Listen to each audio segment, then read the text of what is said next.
നമസ്കാരം. തദ്ദേശം ചാനലിലേക്ക് സ്വാഗതം. തദ്ദേശം ചാനലിന്റെ പുതിയ ലക്കത്തിൽ നമുക്ക് ഇന്ന് അതിഥിയായി ലഭിച്ചിട്ടുള്ളത് CPIM തൃശൂർ ജില്ലാ സെക്രട്ടറി ശ്രീ KV അബ്ദുൽ ഖാദറിനെയാണ്.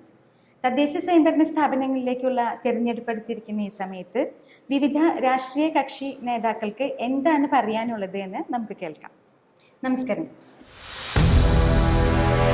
തദ്ദേശ സ്വയംഭരണ സ്ഥാപനങ്ങളിലേക്കുള്ള തെരഞ്ഞെടുപ്പ് നടക്കാൻ പോവുകയാണ്. സാധാരണഗതിയിൽ തദ്ദേശ സ്വയംഭരണ സ്ഥാപനങ്ങളിൽ വികസന ക്ഷേമ പ്രവർത്തനങ്ങൾക്കാണ് മുൻതൂക്കം നൽകി കാണുന്നത്. ഇതിനുവേണ്ടി സംസ്ഥാന സർക്കാരിന്റെ പദ്ധതി അടങ്കലിന്റെ 1/3 തുക നൽകുന്നുണ്ട് ഫണ്ടായിട്ട്. കൂടാതെ തനത് ഫണ്ടുകൾ വേറെയും ലഭിക്കുന്നുണ്ട്. ഇവ ഉപയോഗിച്ച് ഉൽപാദന പശ്ചാത്തല സേവന പ്രവർത്തനങ്ങൾക്ക് മുൻതൂക്കം നൽകുകയാണ് ചെയ്യുന്നത്. പക്ഷെ ഇത്തരത്തിൽ എത്രത്തോളം നേട്ടങ്ങൾ നമുക്ക് കൈവരിക്കാൻ സാധിച്ചിട്ടുണ്ട്? എല്ലാ മേഖലയിലും നേട്ടങ്ങൾ ഉണ്ടാക്കാൻ കഴിഞ്ഞിട്ടുണ്ടോ? 1996 ശേഷം കേരളത്തിൽ ജനകീയാസൂത്രണം പ്രാവർത്തികമാക്കിയപ്പോൾ അത്ഭുതകരമായ മാറ്റം ഉണ്ടായി എന്നതാണ് യാഥാർത്ഥ്യം. താങ്കൾ നേരത്തെ സൂചിപ്പിച്ചതുപോലെ വികസന ക്ഷേമ ഉൽപാദന പ്രവർത്തനങ്ങൾക്ക് വേണ്ടിയിട്ടാണ് തദ്ദേശ ഭരണ സ്ഥാപനങ്ങളുടെ ഫണ്ട് പ്രധാനമായിട്ടും വിനിയോഗിക്കുന്നത്. ഇതിൽ കേരളം ഇന്ന് കാണുന്ന തരത്തിലുള്ള മാറ്റങ്ങൾക്ക് വേഗത വർദ്ധിപ്പിച്ചത് തദ്ദേശ ഭരണ സ്ഥാപനങ്ങൾക്ക് ലഭിച്ച അധികാരവും ഫണ്ടും തന്നെയാണ് എന്ന് നിസ്സംശയം പറയാൻ കഴിയും. ഇപ്പോൾ ഞാൻ ചില ഉദാഹരണങ്ങൾ ചൂണ്ടിക്കാണിച്ചാൽ കേരളത്തിലെ സ്കൂളുകൾ തന്നെയാണ് ഏറ്റവും പ്രധാനപ്പെട്ട ഉദാഹരണം. 96 മുൻപുള്ള കേരളത്തിലെ വിദ്യാലയങ്ങൾ, അവയുടെ ഭൗതിക സൗകര്യങ്ങൾ പലതും അപര്യാപ്തങ്ങളായിരുന്നു. എന്ന് മാത്രമല്ല, പല സ്കൂളുകളുടെയും കെട്ടിടങ്ങൾ, അവയുടെ ചുമരുകൾ, അവിടുത്തെ കുട്ടികൾക്ക് ഇരിക്കാനുള്ള ബെഞ്ചും ഡെസ്കും അങ്ങനെയുള്ള സൗകര്യങ്ങൾ പലയിടങ്ങളിലും പലതരത്തിൽ വെല്ലുവിളികൾ നേരിട്ടുകൊണ്ടിരുന്നു.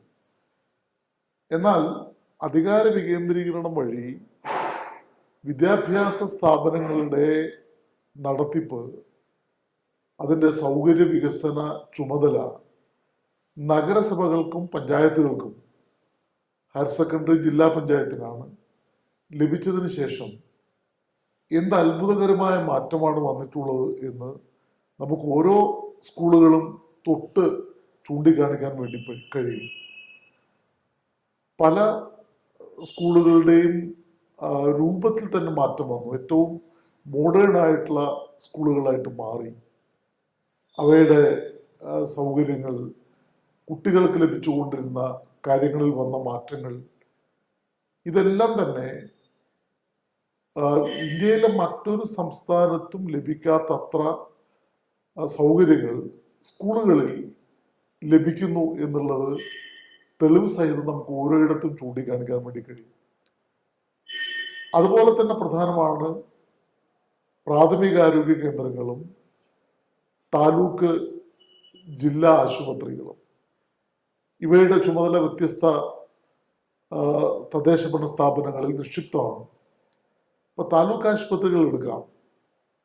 താലൂക്ക് ആശുപത്രികൾ പ്രധാനമായിട്ടും താലൂക്ക് ആസ്ഥാനം എവിടെയാണോ, നഗരസഭയാണെങ്കിൽ നഗരസഭ, ആ നഗരസഭകളുടെ അധികാര പരിധിയിലാണ്. ഓരോ നഗരസഭയിലും ഓരോ താലൂക്ക് ആശുപത്രിയിലും വന്നിട്ടുള്ള മാറ്റങ്ങളും നമുക്കിതുമായി ചേർത്ത് വായിക്കാൻ കഴിയും. പ്രാഥമികാരോഗ്യ കേന്ദ്രങ്ങൾ, ഇന്ന് കേരളത്തിലെ പ്രാഥമികാരോഗ്യ കേന്ദ്രങ്ങൾ അത് കുടുംബാരോഗ്യ കേന്ദ്രങ്ങളായിട്ട് മാറി. ജനങ്ങൾക്ക് അവരുടെ ആരോഗ്യ സംരക്ഷണത്തിന് എത്ര വലിയ സഹായമാണ് ഈ സ്ഥാപനങ്ങൾ നൽകുന്നത് എന്ന് നമുക്ക് കൃത്യമായിട്ട് കാണാൻ വേണ്ടി കഴിയും. ഇപ്പോൾ വിദ്യാഭ്യാസ ആരോഗ്യ മേഖലകളിൽ വന്ന മാറ്റം, അത് തദ്ദേശ ഭരണ സ്ഥാപനങ്ങൾ അധികാര വികേന്ദ്രീകരണം വഴി അവയ്ക്ക് കിട്ടിയ അധികാരവും ഫണ്ടും തന്നെയാണ് ഈ മാറ്റങ്ങളുടെ അടിസ്ഥാനം. അതുകൊണ്ട് ആ മേഖലകളിൽ മാത്രമായിട്ട് നിൽക്കുന്നില്ല. ഇപ്പോൾ കേരളത്തിലെ ഗ്രാമീണ പാതകൾ എടുക്കാം, റോഡുകൾ. ഇന്ത്യയിലെ മറ്റ് സംസ്ഥാനങ്ങളും കേരളവുമായി താരതമ്യം ചെയ്യുമ്പോൾ നമുക്ക് കേരളത്തിൻ്റെ ഒരു വ്യത്യാസം വളരെ പ്രകടമാണ്. ഇപ്പോൾ മറ്റ് സംസ്ഥാനങ്ങളിൽ പ്രധാനപ്പെട്ട റോഡുകൾ നന്നായിട്ട് ചെയ്തിട്ടുണ്ട്. പക്ഷേ കേരളത്തിൻ്റെ പ്രത്യേകത എന്താണ്? ഓരോ വാർഡിലും എത്രയെത്ര ഗ്രാമീണ റോഡുകളാണ്. ഇവയെല്ലാം പരിപാലിക്കുന്നത് പഞ്ചായത്തുകളോ നഗരസഭകളോ ഒക്കെയാണ്.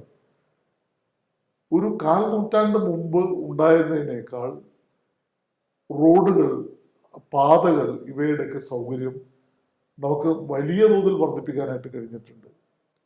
അപ്പൊ ഈ 3 കാര്യങ്ങൾ എടുത്താൽ തന്നെ നമുക്ക് ഈ വികസന കാര്യങ്ങളിൽ അധികാര വികേന്ദ്രീകരണം എന്ത് നൽകി എന്നുള്ളതിന് മറുപടിയാണ്. ക്ഷേമ പ്രവർത്തനങ്ങളുടെ കാര്യവും ഇതുപോലെ തന്നെയാണ്. ഇപ്പോൾ സാമൂഹ്യക്ഷേമ പെൻഷൻ നിശ്ചയിക്കുന്നതിനുള്ള അധികാരം നമ്മുടെ പഞ്ചായത്തുകൾക്കും നഗരസഭകൾക്കുമാണ്. അതുപോലെ തന്നെ മറ്റ് ആനുകൂല്യങ്ങളുടെ വിതരണം, ദുർബല ജനവിഭാഗങ്ങൾക്കുള്ള ക്ഷേമ പദ്ധതികൾ, അത് പെൻഷനായാലും ഭവന പദ്ധതിയായാലും വിദ്യാഭ്യാസ ആനുകൂല്യങ്ങളായാലും ഒക്കെ തന്നെ ജനങ്ങളിലേക്ക് എത്തിക്കുന്നതിന്, എല്ലാ മേഖലയിലുമുള്ള ആളുകൾക്ക് അതിൻ്റെ ഗുണഫലം ലഭ്യമാക്കുന്നതിന് ഇതുവഴി കഴിഞ്ഞിട്ടുണ്ട് എന്ന് തന്നെയാണ് എനിക്ക് ഓരോ ഗ്രാമപഞ്ചായത്തുകളുടെയും നഗരസഭകളുടെയും പൊതുവായ കണക്കുകൾ എടുത്ത് പറയാൻ കഴിയുന്നത്. അവിടെ ഒരു കാര്യത്തിൽ വേണമെങ്കിൽ നമുക്ക് വേണ്ടത്ര വിജയിക്കാൻ കഴിഞ്ഞിട്ടില്ല എന്ന് ഞാൻ പറയും. അത് ഉൽപാദന മേഖലയുമായി ബന്ധപ്പെട്ടാണ്. ഉൽപാദന മേഖലയിൽ നാം പ്രതീക്ഷിച്ച അത്ര നേട്ടം കൈവരിക്കാൻ കഴിഞ്ഞിട്ടുണ്ടോ എന്ന കാര്യം ഒരു പൊതുവായ വിലയിരുത്തലിന് വിധേയമാക്കേണ്ട കാര്യമാണ്. മറ്റു കാര്യങ്ങളിൽ വളരെ വലിയ മുന്നേറ്റം നമുക്ക് ഉണ്ടാക്കിയെടുക്കാൻ കഴിഞ്ഞു എന്ന അഭിപ്രായമാണ് എനിക്കുള്ളത്. 2015 ഐക്യരാഷ്ട്രസഭ 17ഓളം സുസ്ഥിര വികസന ലക്ഷ്യങ്ങളെക്കുറിച്ച് ഒരു നിർദ്ദേശം പുറപ്പെടുവിച്ചിരുന്നു. 2030 എല്ലാ അംഗരാജ്യങ്ങളും ഈ ലക്ഷ്യങ്ങൾ കൈവരിക്കണം എന്നാണ് ഐക്യരാഷ്ട്രസഭ പറഞ്ഞിട്ടുള്ളത്. അതുകൊണ്ട് തന്നെ കേരളം ഈ പറഞ്ഞ ലക്ഷ്യങ്ങളിൽ ഒരുപാട് എണ്ണം നേടിയെടുത്തുവെങ്കിൽ പോലും പൂർണ്ണമായി ഈ ലക്ഷ്യങ്ങൾ കൈവരിക്കുക എന്നത് നമ്മുടെ മുന്നിൽ ഇപ്പോഴും ഒരു കടമ്പയായി നിൽക്കുകയാണ്. ഇവ പൂർണ്ണമായും നമുക്ക് ലക്ഷ്യത്തിൽ എത്തിച്ചേരാൻ കഴിയും, കുറവുള്ള എല്ലാ മേഖലകളിലേക്കും അത് വ്യാപിപ്പിക്കാൻ കഴിയുമെന്ന് താങ്കൾ വിശ്വസിക്കുന്നുണ്ടോ? ഏത് രീതിയിലാണ് നമുക്കത് സാധ്യമാവുക? കേരളം ഒരു സംസ്ഥാനം എന്ന നിലയിൽ പ്രവർത്തിക്കുന്നത് ഇന്ത്യൻ ഭരണഘടനയുടെ 4 അതിരുകൾക്കുള്ളിൽ നിന്നുകൊണ്ടാണ്. കേന്ദ്ര ഗവൺമെന്റ് നിശ്ചയിക്കുന്ന അല്ലെങ്കിൽ കേന്ദ്ര ഗവൺമെന്റിന്റെ ദേശീയ തലത്തിൽ ഉണ്ടാകുന്ന നിയമങ്ങൾ പൂർണ്ണമായും കേരളത്തിന് ബാധകവുമാണ്. അത്തരമൊരു സാഹചര്യത്തിലും കേരളം അഭൂതപൂർവമായ നേട്ടം കൈവരിച്ചു എന്നത് നീതി ആയോഗ് ഉൾപ്പെടെയുള്ള ഇന്ത്യയിലെ എല്ലാ സംവിധാനങ്ങളും അംഗീകരിക്കുന്ന കാര്യമാണ്. അതിദാരിദ്ര്യം നീക്കം ചെയ്യാൻ, ഇല്ലായ്മ ചെയ്യാൻ സംസ്ഥാന ഗവൺമെന്റിന് കഴിഞ്ഞത് അധികാര വികേന്ദ്രീകരണത്തിന്റെ കൂടി വിജയമാണ്. കാരണം തിരുവനന്തപുരത്ത് ഇരുന്ന് കേരളത്തിലെ അതിദാരിദ്ര്യരെ കണ്ടെത്തുക അപ്രായോഗികമാണ്. അവർക്ക് വേണ്ടിയുള്ള പദ്ധതികൾ നടപ്പിലാക്കുക അപ്രായോഗികമാണ്. അപ്പോൾ തദ്ദേശ ഭരണ സ്ഥാപനങ്ങളിലൂടെയാണ് അതിദാരിദ്ര്യം ഇല്ലാതാക്കുന്നതിനുള്ള ഫലപ്രദമായ നടപടികൾ സ്വീകരിച്ചത്. അത് ഐക്യരാഷ്ട്രസഭ മുന്നോട്ട് വെച്ച ഏറ്റവും സുപ്രധാനമായ കാര്യം നേടിയെടുക്കുന്നതിനുള്ള കേരളത്തിനൊരു വിജയക്കൊടിയായിട്ട് തന്നെയാണ് ഞാൻ കാണുന്നത്. മറ്റു കാര്യങ്ങൾ വിദ്യാഭ്യാസം, ആരോഗ്യ മേഖലയിൽ നമുക്കുണ്ടായിട്ടുള്ള നേട്ടങ്ങളാണ്. അത് പ്രധാനപ്പെട്ട കാര്യങ്ങളുമാണ്. ഇപ്പോൾ സമ്പൂർണ്ണ സാക്ഷരത, വിദ്യാഭ്യാസത്തിലെ ക്വാളിറ്റി, വിദ്യാഭ്യാസം നേടുന്നതിനുള്ള പൗരന്റെ അവസരങ്ങൾ, ഇതെല്ലാം മെച്ചപ്പെടുന്നതിൽ കേരളം വലിയ പങ്ക് തന്നെ വഹിച്ചിട്ടുണ്ട്. അതുപോലെ തന്നെ ആരോഗ്യ മേഖലയുടെ സൗകര്യ വികസനം, അത് കൂടുതൽ ജനങ്ങളിലേക്ക് എത്തിക്കുന്നതിനുള്ള ആ, പദ്ധതികൾ, ഇതെല്ലാം കേരളത്തിൻ്റെ പ്രത്യേകതകളാണ്. മാത്രമല്ല, ഇപ്പോൾ കേരളം ആരോഗ്യരംഗത്ത് കൈവരിച്ചിട്ടുള്ള നേട്ടങ്ങളെ നമുക്ക് സൂക്ഷ്മമായിട്ട് പരിശോധിക്കുമ്പോൾ വിവിധങ്ങളായിട്ടുള്ള മേഖലകളിൽ കേരളം എങ്ങനെ മുന്നിട്ട് നിൽക്കുന്നു എന്ന് കാണാൻ കഴിയും. ഇപ്പോൾ പ്രസവ സമയത്തുള്ള സ്ത്രീകളുടെ മരണനിരക്ക്, കുഞ്ഞുങ്ങളുടെ മരണനിരക്ക്, അതിൽ പ്രസവ സമയത്തുള്ള സ്ത്രീകളുടെ മരണനിരക്ക് 0 നിരക്കിൽ എത്തിക്കുന്നതിന് കഴിഞ്ഞ ഇന്ത്യയിലെ ഏക സംസ്ഥാനം കേരളമാണ്.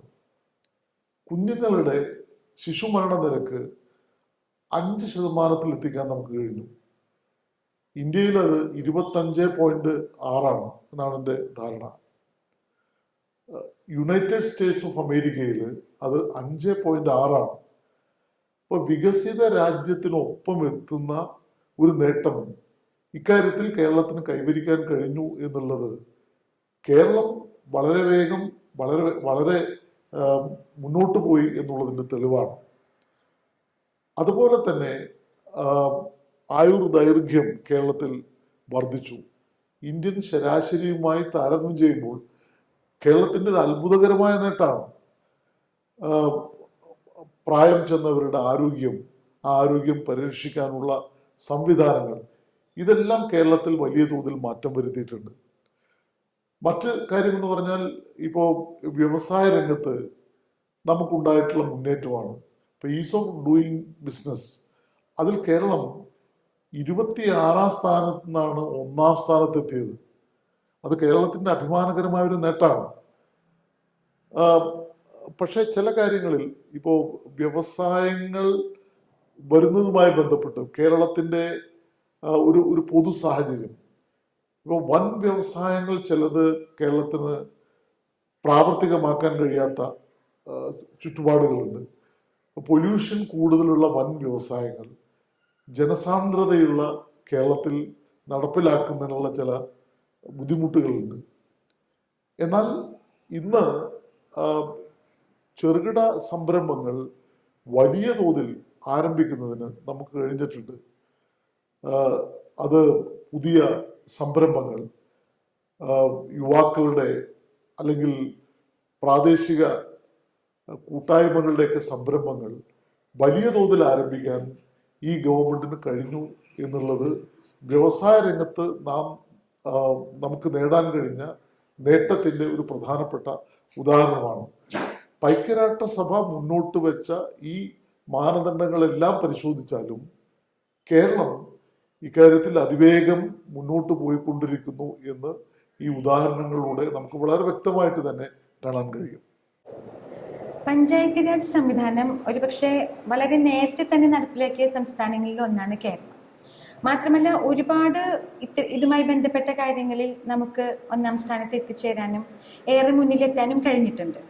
എന്നാൽ ഈ അടുത്തായി നമ്മൾ കണ്ടുവരുന്ന ഒരു പ്രവണത വെച്ചുകൊണ്ട് മറ്റ് പല സംസ്ഥാനങ്ങളും പല മേഖലകളിലും ഇത്തരം അടിസ്ഥാന വികസനവുമായി ബന്ധപ്പെട്ട കാര്യങ്ങളിൽ കേരളത്തിനൊപ്പം എത്താനുള്ള, അല്ലെങ്കിൽ ചിലരെങ്കിലും ചില കാര്യങ്ങളിലെങ്കിലും കേരളത്തിനെ മറികടക്കാനായിട്ട് സാധിച്ചിട്ടുണ്ട്. ഒരുപക്ഷെ സമീപ ഭാവിയിൽ കൂടുതൽ സംസ്ഥാനങ്ങൾ ഇത്തരത്തിൽ നമ്മളെക്കാൾ മുന്നിൽ എത്തിയേക്കാം.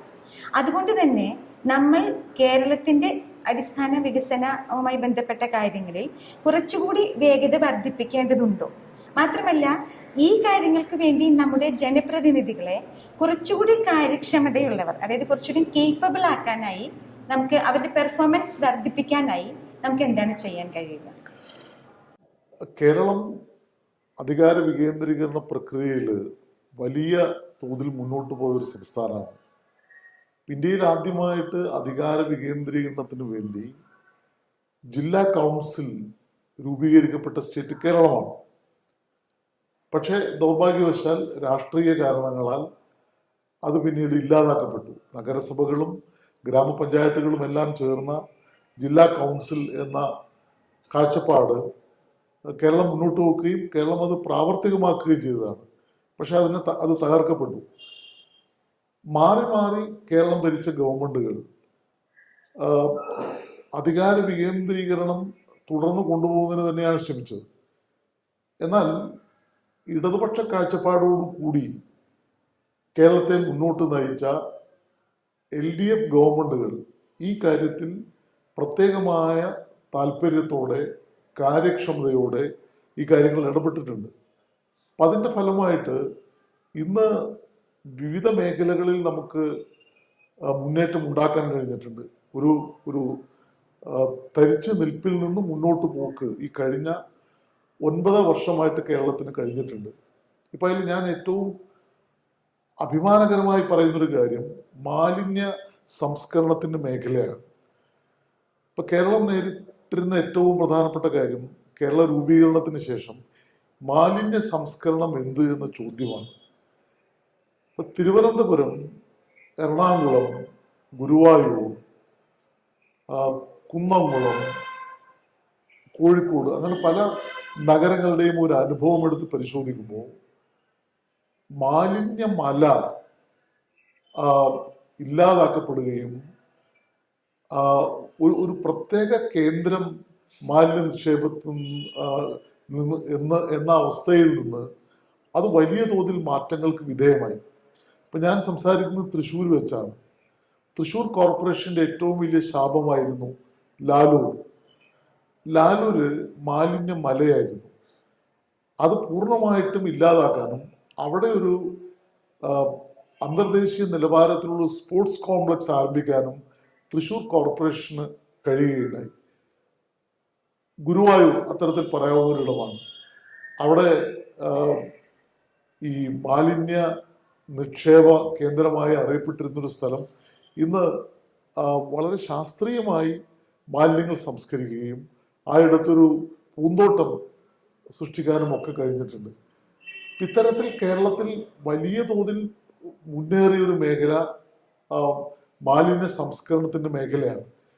എന്നാൽ അത് നിലനിൽക്കണമെങ്കിൽ ജനങ്ങളുടെ ബോധ നിലവാരത്തിൽ തന്നെ കുറേയേറെ മാറ്റങ്ങൾ വരേണ്ടതുണ്ട്. പൊതുജലാശയങ്ങളിൽ, പൊതു ഇടങ്ങളിൽ മാലിന്യം വലിച്ചെറിയുക, കുറേ മാറ്റങ്ങൾ വന്നിട്ടുണ്ട്, പൂർണ്ണമായി എന്ന് പറഞ്ഞുകൂടാ. അപ്പോൾ ഇത്തരം കാര്യങ്ങളിൽ കേരളം ഇനിയും മുന്നോട്ട് പോകണമെങ്കിൽ അത് പൊതുജന സഹായത്തോടു കൂടി അവരുടെ അഭിപ്രായത്തിൽ മാറ്റങ്ങൾ അല്ലെങ്കിൽ ആ പൊതു ചെയ്തികളിലൊക്കെ മാറ്റം ഉണ്ടാക്കി മുന്നോട്ട് പോകാൻ നമുക്ക് കഴിയേണ്ടതുണ്ട്. പിന്നെ IT കഴിഞ്ഞ 10 വർഷമായിട്ട് IT മേഖലയ്ക്ക് നൽകിയിട്ടുള്ള വലിയ ശ്രദ്ധ ഈ മേഖലയിൽ വളരെ പിന്നോക്കമായിരുന്ന കേരളത്തെ നല്ല രീതിയിൽ മുന്നോട്ട് എത്തിക്കാൻ വേണ്ടി കഴിഞ്ഞിട്ടുണ്ട്.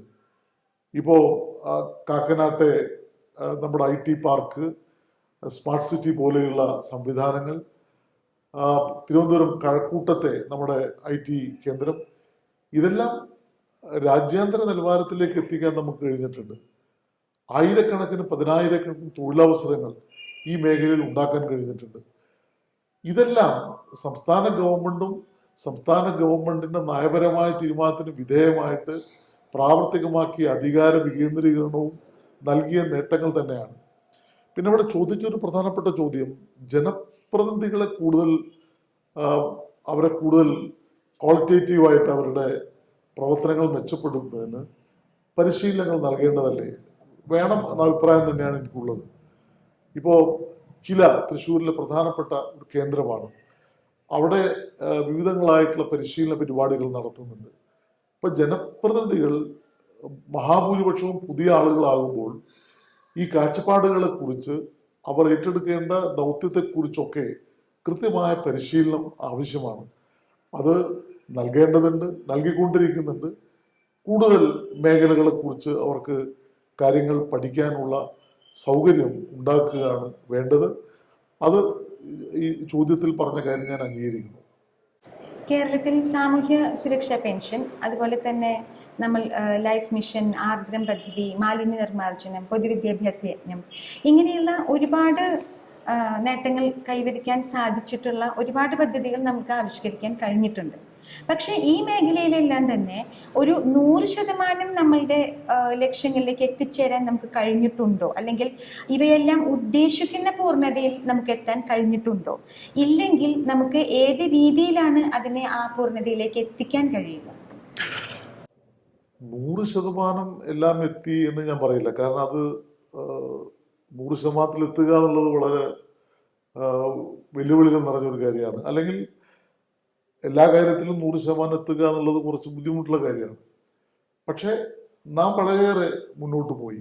ഇപ്പോൾ ഭവന നിർമ്മാണ പദ്ധതിയായാലും ആർദ്രമായാലും സാമൂഹ്യക്ഷേമ പദ്ധതികളായാലും ഒക്കെ തന്നെ നമുക്ക് വളരെയേറെ മുന്നോട്ട് പോകാൻ കഴിഞ്ഞിട്ടുണ്ട്. പിന്നെ ചില പദ്ധതികൾ ഏറ്റെടുത്ത് പ്രാവർത്തികമാക്കുന്നതിന് നമ്മുടെ മുന്നിലുള്ള ചില പ്രശ്നങ്ങളുണ്ട്. ഇപ്പോൾ സർക്കാർ വീടുകൾ നിർമ്മിച്ചു കൊടുക്കുക എന്ന് പറയുന്ന പദ്ധതി, ചില മേഖലകളിൽ ഭൂമി കിട്ടാനുള്ള പ്രയാസങ്ങളുണ്ട്, അതിൻ്റെ തടസ്സങ്ങൾ ഉണ്ടാവാം. ഇങ്ങനെ ഈ ഉദ്ദേശ ലക്ഷ്യം പ്രാവർത്തികമാക്കുന്നതിനുള്ള ചില കടമ്പകൾ ഉണ്ടാവാം. അത് പൂർണ്ണമായും നമുക്ക് മുന്നോട്ട് പോകാൻ കഴിയേണ്ടതുണ്ട്. പിന്നെ കേരളം നേരിടുന്ന ഇക്കാര്യത്തിൽ ഒരു പ്രശ്നം,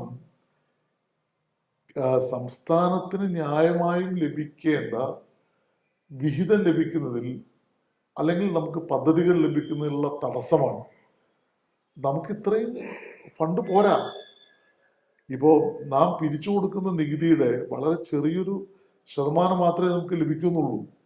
100 രൂപ നമ്മൾ 1 രൂപ പിരിച്ചു കൊടുത്താൽ 25 നയാ പൈസയാണ് നമുക്ക് കേന്ദ്രം നൽകുന്നത്.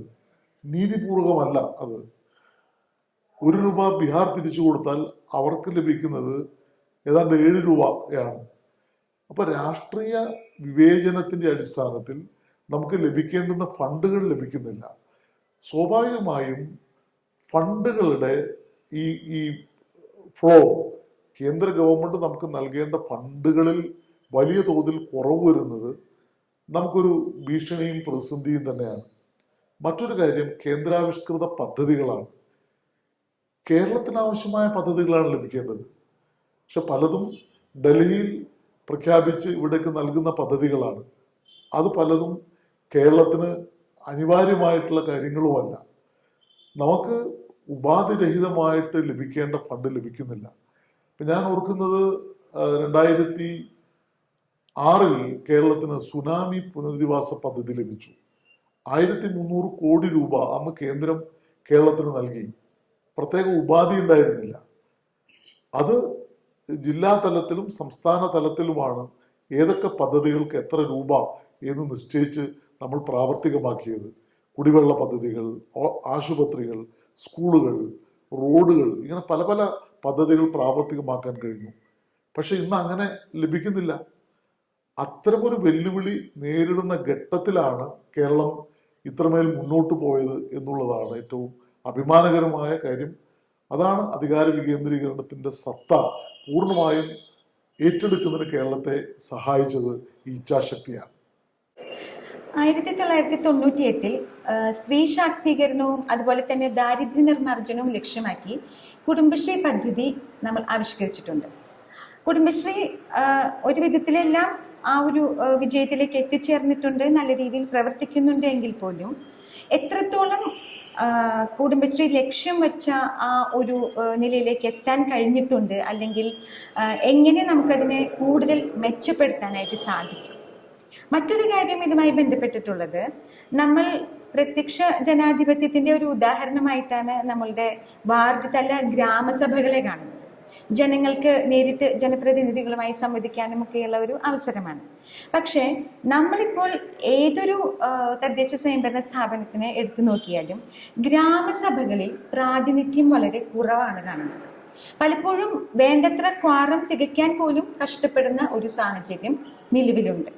എന്തുകൊണ്ടാണ് ഇത്തരത്തിലുള്ള ഒരു അവസ്ഥ നമുക്ക് വന്നിട്ടുള്ളത് എന്നും എങ്ങനെ നമുക്കതിനെ മറികടന്ന് കൂടുതൽ ജനങ്ങളുടെ പ്രാതിനിധ്യം ഗ്രാമസഭകളിൽ ഉറപ്പിക്കാം എന്നുള്ളതും പരിശോധിക്കേണ്ട ഒരു വിഷയമാണ്.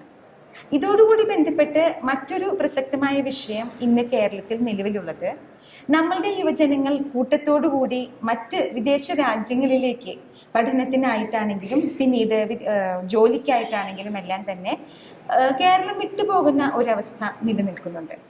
അപ്പോൾ തദ്ദേശ സ്വയംഭരണ സ്ഥാപനങ്ങൾക്ക് സർക്കാർ സഹകരണത്തോടുകൂടി കൂടുതൽ മെച്ചപ്പെട്ട വിദ്യാഭ്യാസ തൊഴിൽ സൗകര്യങ്ങൾ ആവിഷ്കരിക്കുന്നതിലൂടെ ഈ യുവജനങ്ങളുടെ ഈ പുറത്തേക്കുള്ള പോക്ക് കുറയ്ക്കാനും ഇവിടെ തന്നെ അവർക്ക് കൂടുതൽ മെച്ചപ്പെട്ട വിദ്യാഭ്യാസ തൊഴിൽ സാഹചര്യങ്ങൾ ഉണ്ടാക്കി കൊടുക്കാനും കഴിയുന്നു. 3 ചോദ്യങ്ങളാണ്. ഇതിൽ കുടുംബശ്രീ അതിൻ്റെ ലക്ഷ്യം വലിയൊരളവിൽ പൂർത്തീകരിച്ചു, അല്ലെങ്കിൽ അത് പ്രാവർത്തികമാക്കി എന്നുള്ള അഭിപ്രായമാണ് എനിക്കുള്ളത്. ഇപ്പം കേരളത്തിൽ സ്ത്രീകളുടെ അധികാര ശാക്തീകരണം അത് ഇന്ന് വളരെ വലിയൊരളവിൽ പ്രാവർത്തികമാക്കാൻ കഴിഞ്ഞു. ഇപ്പോൾ വീടുകളിൽ നിന്ന് പുറത്തിറങ്ങാത്ത വ്യത്യസ്ത സാമൂഹ്യ വിഭാഗങ്ങളിലെ സ്ത്രീകൾ ഇന്ന് കോർപ്പറേഷൻ മേയർ തൊട്ട് ഗ്രാമപഞ്ചായത്ത് മെമ്പർ വരെയുള്ള അധികാര പദവികളിൽ ഏറ്റവും ശക്തമായിട്ട് അവർ നിൽക്കുകയാണ്. അതുതന്നെയാണ് കേരളത്തിൻ്റെ നേട്ടം. ഏതാണ്ട് 51% തദ്ദേശ ഭരണ സ്ഥാപനങ്ങളിൽ സ്ത്രീകൾക്ക് അധികാര പദവികൾ ഇന്ന് ലഭ്യമാണ്. കുടുംബശ്രീ അതിൻ്റെ ലക്ഷ്യങ്ങളെല്ലാം നടപ്പിലാക്കിയോ എന്ന് ചോദിച്ചാൽ അത് ചർച്ച ചെയ്യപ്പെടേണ്ട ഒരു മേറ്ററാണ്.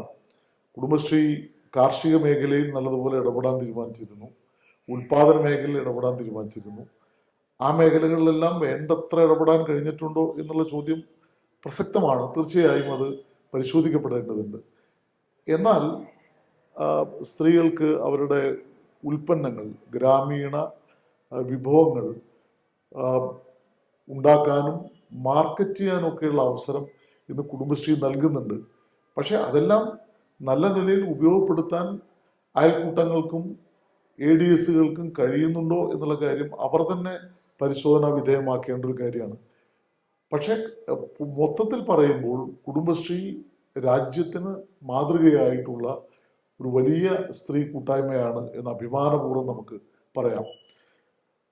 അടുത്ത ചോദ്യം പിന്നെ ഗ്രാമസഭകളുടെ പങ്കാളിത്തമാണ്. അത് ചർച്ച ചെയ്യപ്പെടേണ്ട ഒരു മാറ്ററാണ്. നമ്മൾ പ്രതീക്ഷിച്ച ഒരളവിൽ ഗ്രാമസഭകളിൽ ജനാധിപത്യത്തിൻ്റെ ഏറ്റവും പ്രധാനപ്പെട്ട ഒരു വേദി എന്ന നിലയിൽ അതിനെ കാണാൻ പലപ്പോഴും ജനങ്ങൾ തയ്യാറാകുന്നില്ല.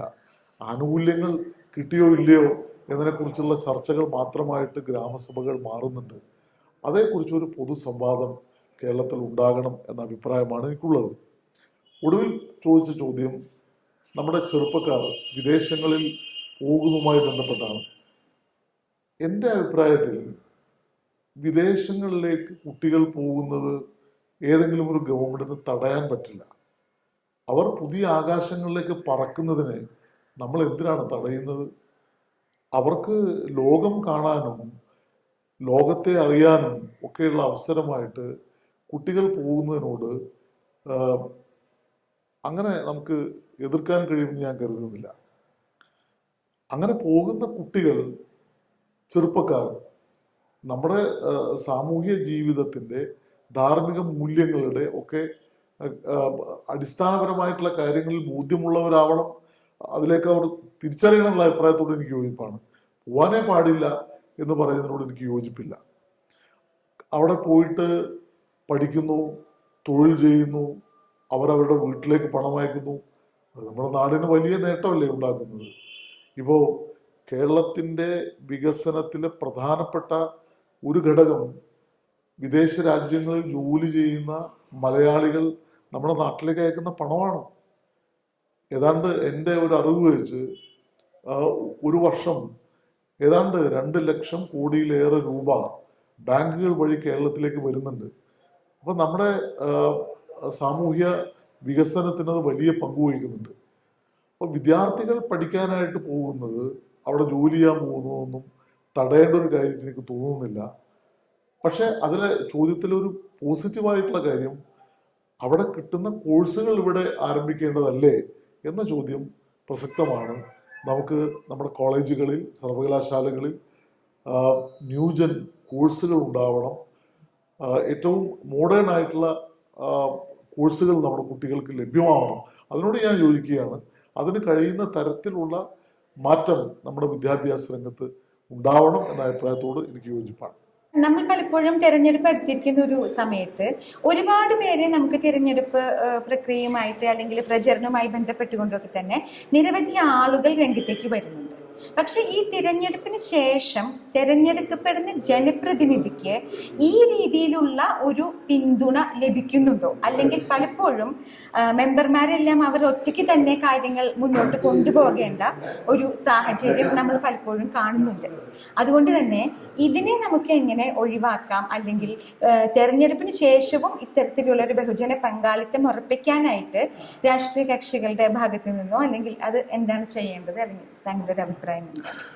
ഇത് വളരെ പ്രസക്തമായിട്ടുള്ള ചോദ്യമാണ്. തെരഞ്ഞെടുപ്പിൽ കാണിക്കുന്ന ആവേശം ജനപ്രതിനിധികളുടെ വികസന ക്ഷേമ കാര്യങ്ങളിലുള്ള അറിവുകൾ അല്ലെങ്കിൽ അതിൻ്റെ ഒരു നിലവാരം ഉയർത്താൻ നമുക്ക് രാഷ്ട്രീയ പാർട്ടികൾ ശ്രദ്ധിക്കുന്നുണ്ടോ എന്ന ചോദ്യമാണ്. അത് തീർച്ചയായും ശ്രദ്ധിക്കേണ്ട ഒരു കാര്യമാണ്. അത് പൂർണ്ണമായും കിലക്ക് വിട്ടുകൊടുക്കലല്ല, മറിച്ച് അക്കാര്യത്തിൽ അവർക്ക് വിദ്യാഭ്യാസം നൽകുന്നതിന് രാഷ്ട്രീയ പാർട്ടികൾ കൂടി മുൻകൈ എടുക്കണം എന്ന അഭിപ്രായത്തോട് ഞാൻ യോജിക്കുന്നു. ജനാധിപത്യം അർത്ഥപൂർണമാക്കുന്നതിന് ജനപ്രതിനിധികളെ കൂടുതൽ ഈ കാര്യങ്ങളിൽ ബോധവാന്മാരാക്കുന്നതിനെല്ലാം സമൂഹം ഒറ്റക്കെട്ടായിട്ട് ഇടപെടേണ്ടതുണ്ട്. രാഷ്ട്രീയ പാർട്ടികളും അതിൽ വലിയ പങ്കുവഹിക്കണം എന്ന അഭിപ്രായത്തോട് ഞാൻ യോജിക്കുന്നു. നന്ദി. തെരഞ്ഞെടുപ്പിന്റെ ഈ തിരക്ക് പിടിച്ച സമയത്ത് താങ്കളുടെ വിലയേറിയ സമയം ഞങ്ങളുടെ തദ്ദേശം ചാനലിന് വേണ്ടി തന്നതിന് നന്ദി.